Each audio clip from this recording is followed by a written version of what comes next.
Chapter 68. Jack woke with a start. His body shook with convulsions. He felt panic as he realized, I'm not breathing.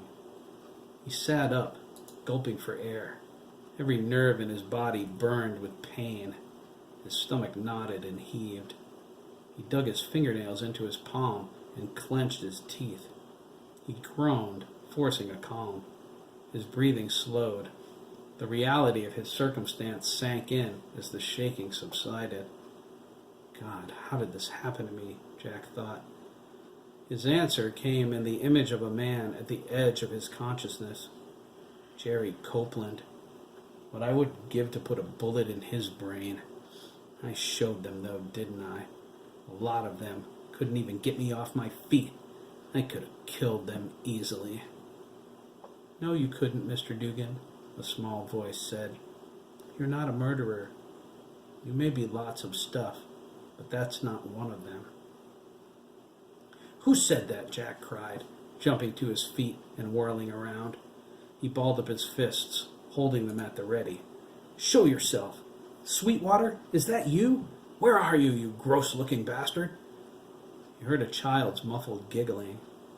A chill settled in the pit of his stomach. Who's here? He cried, his eyes wide as he glared around his cell. Answer me, you... Jack gasped as the answer appeared at the edge of his cot. The boy became visible a little at a time. He sat with his ankles neatly crossed, his hands folded in his lap. He flowed out of the shadows, his face unnaturally white. There was a gaping wound in his neck as wide as his smile. You're funny, Mr. Dougan, the boy giggled, holding his small hand over his mouth. His neck wound wagged as he laughed.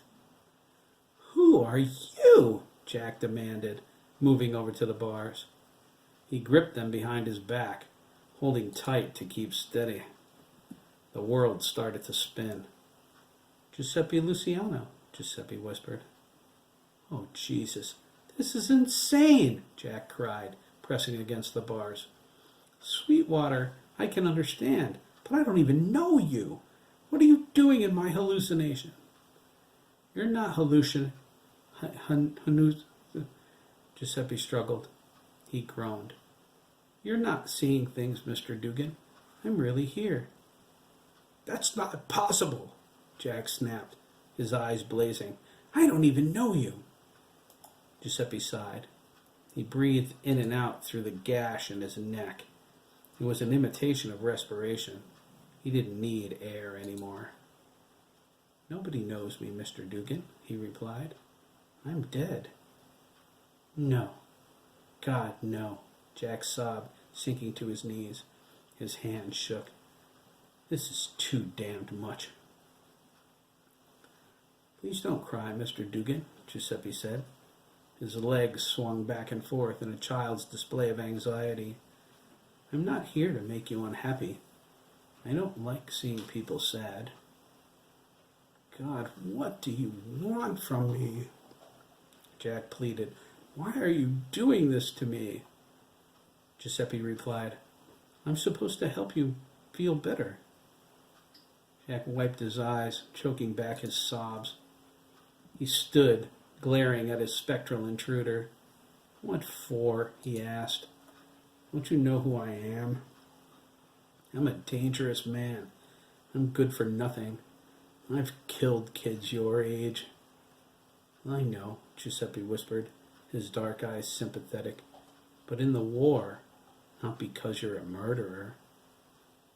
Jack fell into his eyes. They were so open, like pools of black water. I've been there, Giuseppe said. I saw what you did. It was self-defense. You were a soldier. Killing was your job, but you're not a murderer. Jack felt his words like a physical blow. They smashed through his anger and tore him wide open. He fell forward and grabbed Giuseppe's sneakers. He pressed his face against them and started to cry. He touched the boy's cold flesh above the filthy, dirt-covered socks he was wearing. He smelled the fresh soil covering his clothes and hair.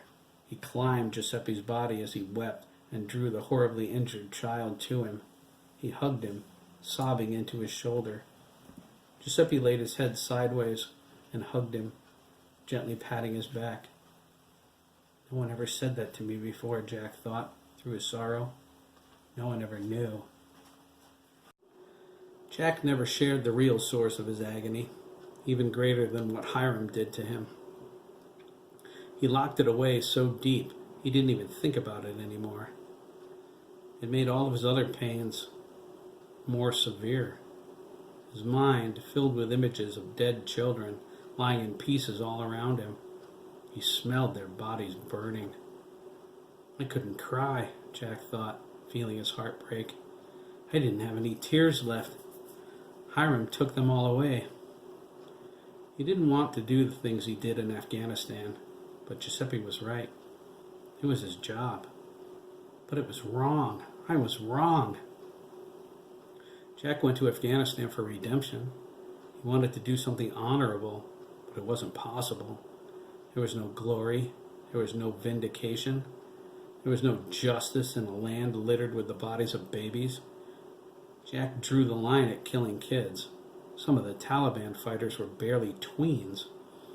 No matter what the daily exposure to murder and destruction turned him into, he refused to sink to that depth. War was hell, though, and even the best intentions soured. Yes, Giuseppe whispered, you need to remember. Jack's squad patrolled the mountains around the Balo Bowl in the Deschopin district. The merciless sun beat down on them in ever-increasing waves.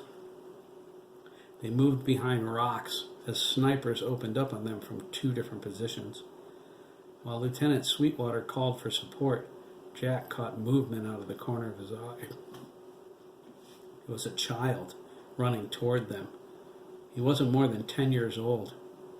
Jack thought he might be fleeing the fighting until he saw the bomb vest. Allahu Akbar, the boy screamed, charging at Jack's squad. Jack spun around and fired his weapon on fully automatic. He emptied the entire clip into him. The boy shook and convulsed like a macabre marionette as the bullets cut him to pieces. Everyone saw what was happening and dove for cover. The entire world thrust into slow motion as the bomb vest exploded. The boy blew apart. Guts and blood rained down on them. At the same time, a hail of artillery took out both sniper positions. Something landed in front of Jack. It hit the dirt with a wet thud. As the smoke cleared, his mind scanned his body for any sign of injury. He was okay. He'd saved everyone. He looked up and saw a gruesome horror. The boy's decapitated head lay in front of him. It glared with accusation. Its lips slowly mouthed Allahu Akbar and went still. Dale Kerrigan laughed. Jack looked over his shoulder. His buddy was swinging around a small severed arm. Dale opened up his mouth and cried. Good kill, Jack, Giuseppe whispered, holding him tighter. That's what he said, right? Oh, Jesus Christ, Jack sobbed, his body trembling. The memory and the pieces of that kid. Jack gathered them and buried the boy. He wanted to weep. He wanted to cry until he drowned Afghanistan in an ocean of his tears. He drank afterward, trying to get the boy's head and staring eyes out of his mind. It sat on the bar next to him, glaring at him. Those angry, accusing eyes. Oh God, Jack wept. Why did you make me remember that? Why? Giuseppe patted Jack on top of his head. Because you have to, Mr. Dougan, he replied. Even children go to war. You need to remember, because it's the only way you'll get better. I want you to get better. But why? Jack sobbed. He looked into Giuseppe's eyes. I'm not worth it. Why can't I just die? Giuseppe touched Jack's face. His icy fingers ran through the growth of beard on his cheeks. Jack held his hand in a vain attempt to warm him.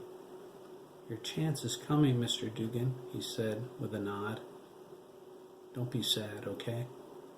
Things will be fine if you're ready when it's time. Ready? Jack whimpered. Ready for what? Please tell me. Please? I can't, Giuseppe said. He wiped Jack's tears away with his small fingers. It's against the rules. You're not a bad person, Mr. Dougan. Don't forget that. He paused and added, Craig loves you. Jack's hand slipped through Giuseppe's midsection as the boy began to fade away. Jack groped at him, desperately, begging him not to leave him alone. Giuseppe shook his head. I have to, he whispered. Just remember, okay? And he was gone. Jack sank to the floor. His tears fell onto the cold concrete. The rich black earth on his hands, it was so familiar. If he could only remember from where.